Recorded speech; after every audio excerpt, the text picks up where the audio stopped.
सलाम, नमस्ते, सत श्री अकाल। मैं हूं रजा और आप देख रहे हैं रजाग्राफी की सबसे खास अंतरराष्ट्रीय प्राइम टाइम रिपोर्ट यानी इंटरनेशनल प्राइम टाइम रिपोर्ट।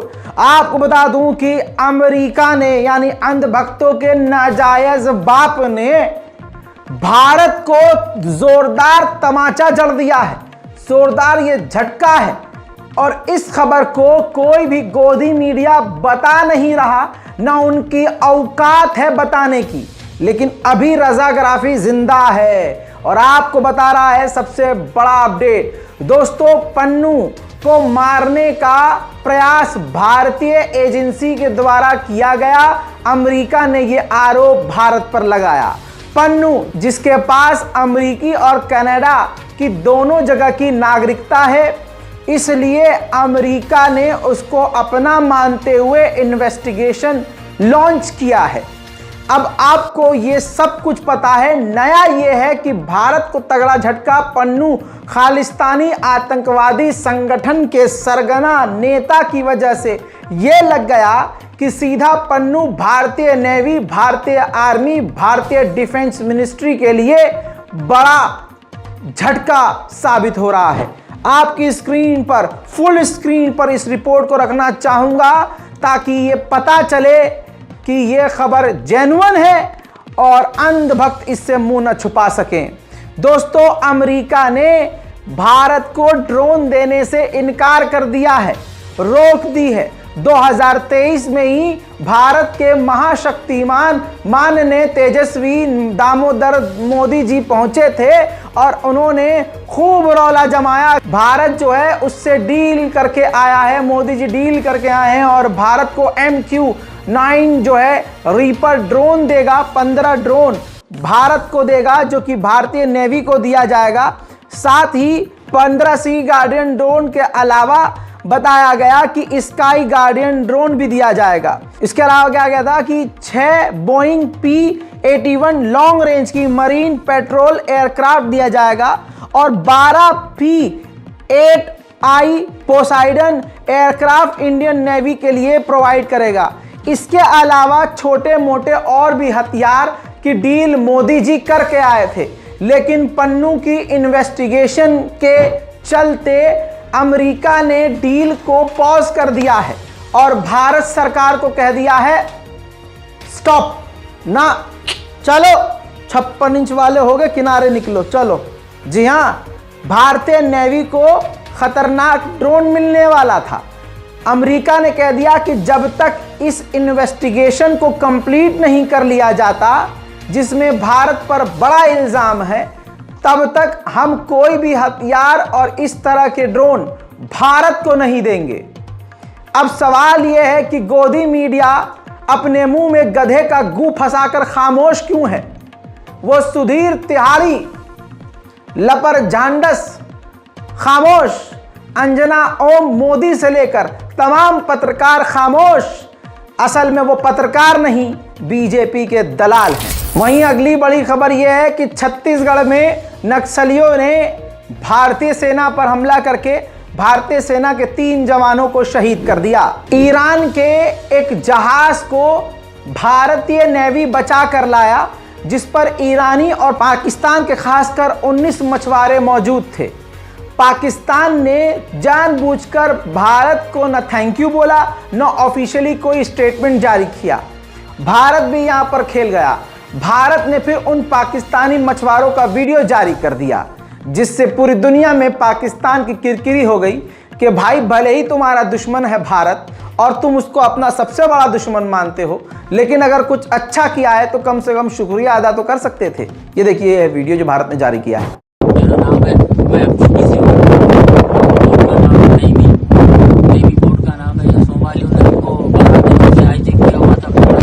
भागने की कोशिश की, वालों ने लोगों को पकड़ा कर इन लोगों ने हथियार सब फेंक दिया। वहीं पाकिस्तान का साथ चाइना ने देते हुए भारत को झटका दे दिया है। भारत के ऊपर पाकिस्तान ने इल्जाम लगाया कि हमारी सरजमीन के अंदर पाकिस्तान में घुसकर भारतीय एजेंसी के लड़ाकों ने 2 पाकिस्तानियों को जो भारत में वांटेड थे उनको कत्ल कर दिया है, इल्जाम लगाया था।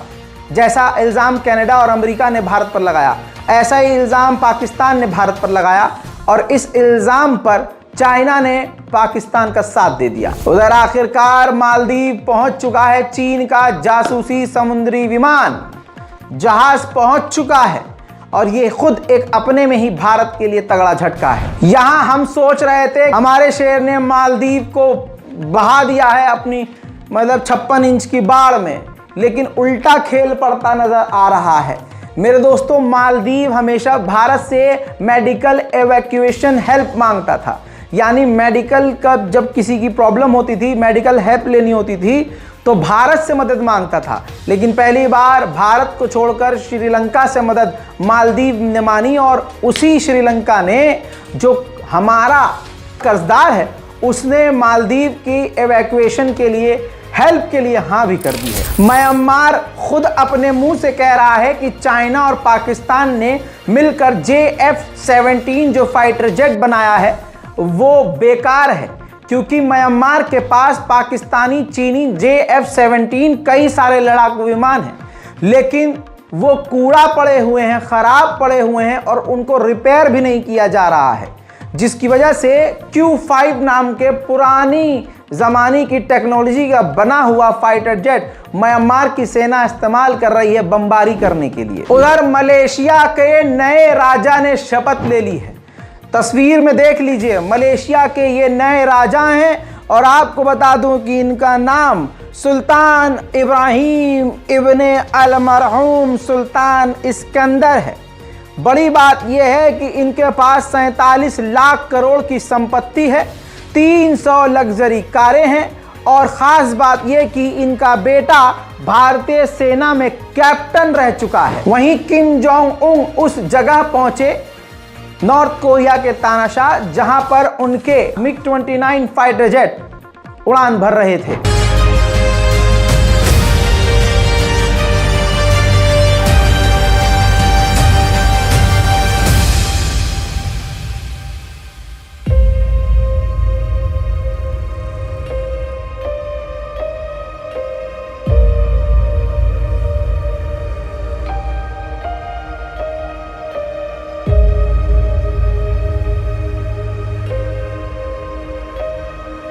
वहीं साउथ कोरिया में अमेरिकी F-16 विमान एक्सीडेंटली क्रैश हो गया, लेकिन अमेरिकी पायलट को बचा लिया गया है। लेकिन F-16 का एक नुकसान अमेरिका को हवा में खाना पड़ गया है। जैसा मैंने कहा था कि इमरान खान को तो पूरी तरह से मिट्टी में मिलाकर ये पाकिस्तान की सरकार जो नई वाली है, किराए वाली, वो मानेगी। बुशरा बीबी यानी पाकिस्तान के पूर्व प्रधानमंत्री इमरान खान की पत्नी और ख़ुद इमरान खान को 14 साल की सज़ा और सुना दी गई है, ये कहते हुए कि इन्होंने सरकारी गिफ्ट में झोल किया है। हकीकत यह है कि पाकिस्तान में फ़िलहाल जो सरकार है वो पूरी तरह से आतंकवादी सरकार, दहशतगर्द सरकार है। पाकिस्तान के इमरान खान की पार्टी के 3 नेता, PTI के 3 नेता, जिनको गोली मारकर कत्ल कर दिया गया है। वहीं भारत की वजह से पाकिस्तान को बड़ा फ़ायदा हुआ है और हो रहा है। कैसे?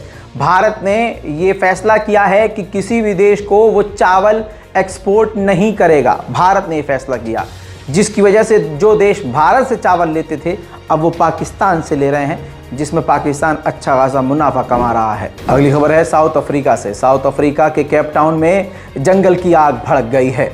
हजारों लोगों को रेस्क्यू किया गया है, कई आसपास के गांव को खाली करा लिया गया है।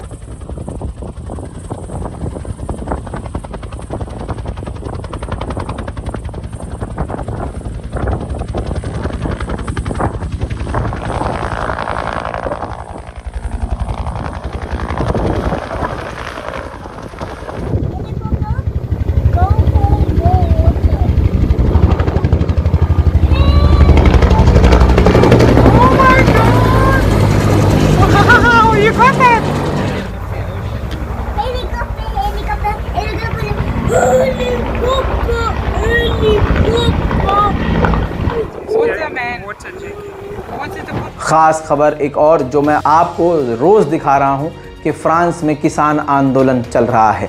अब उस किसान आंदोलन ने आक्रोश पकड़ लिया है। किसानों ने फ्रांस के गलियों में अब आग लगा दी है।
मेरे दोस्तों, चाइना के राष्ट्रपति खुद शी जिनपिंग ने बाइडेन से वादा किया है कि 2024 के चुनाव में, अमेरिकी चुनाव में वो इंटरफेयर नहीं करेंगे। एफबीआई के चीफ ने कहा कि हमारे पास अगर एक अमेरिकी हैकर है, उससे लड़ने के लिए चाइना के पास 50 हैकर्स हैं, यानी एक अमेरिकी हैकर के ऊपर 50 चाइनीज हैकर हैं, इसलिए चाइना भारी पड़ रहा है। सुनिए।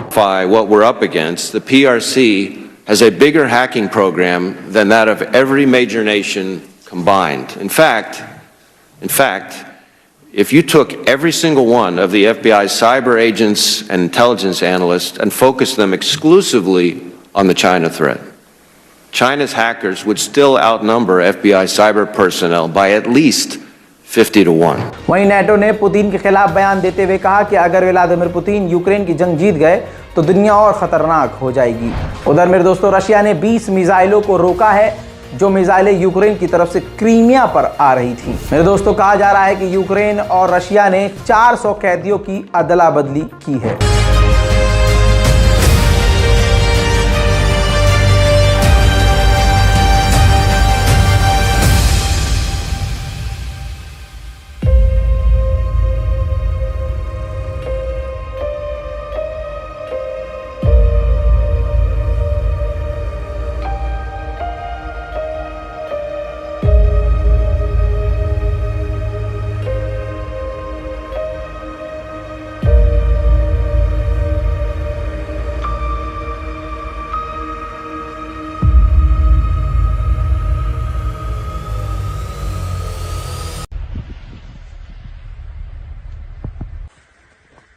Ребят, с возвращением вас! Спасибо! Республика Удмуртия, я еду домой. Тульская область, я еду домой. Едем домой. Родишь, я дома! Дочка Алина, жена Анжела. С Новым годом вас прошедшим. Маме, жене, дочке привет. Ура! Ура! Ура! Да, спасибо, Министерство обороны, что обменялись. Не верили. Слава России! Ура! Ура! Ура!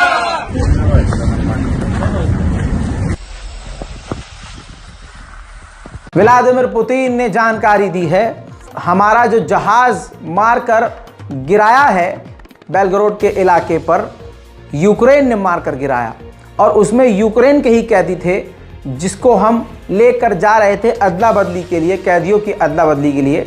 जांच में हमने पाया कि उस हमारे जहाज को पैट्रियट एयर डिफेंस सिस्टम से मारकर गिराया है, यानी अमेरिका के हथियारों से हमारे उस जहाज को मारकर गिराया, जिस जहाज में खुद यूक्रेन के सैनिक मौजूद थे।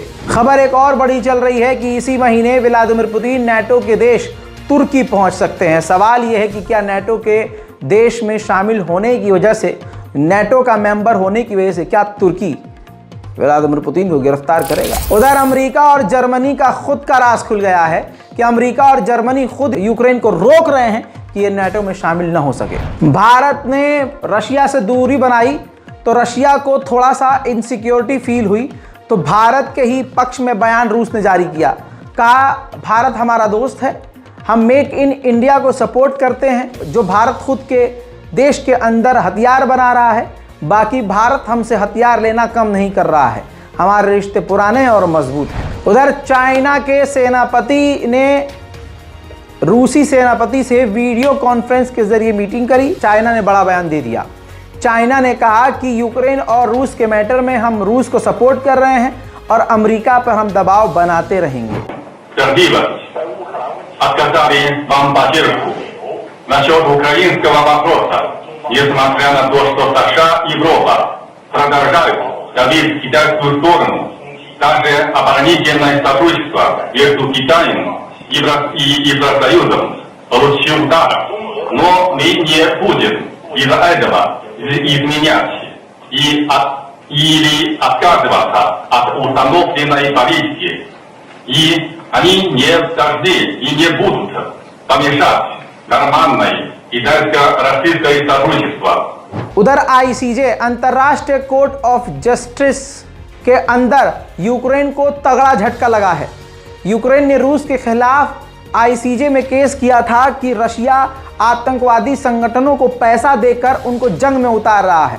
ऐसे दर्जनों केसेस को आईसीजे ने रद्द कर दिया है। यूक्रेन ने अपनी खतरनाक missile western missile storm shadow रूस पर दाग दिया। मेरे दोस्तों, व्लादिमीर पुतिन ने कहा कि नाटो को रशिया सबसे बड़े खतरे के तौर पर देखता है।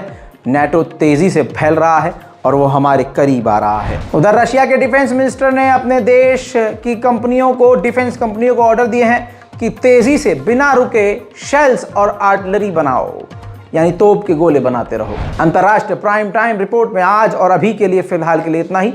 चैनल को सब्सक्राइब करना मत भूलिए, रिपोर्ट को शेयर कीजिए, दुआओं में याद रखिए। जय हिंद।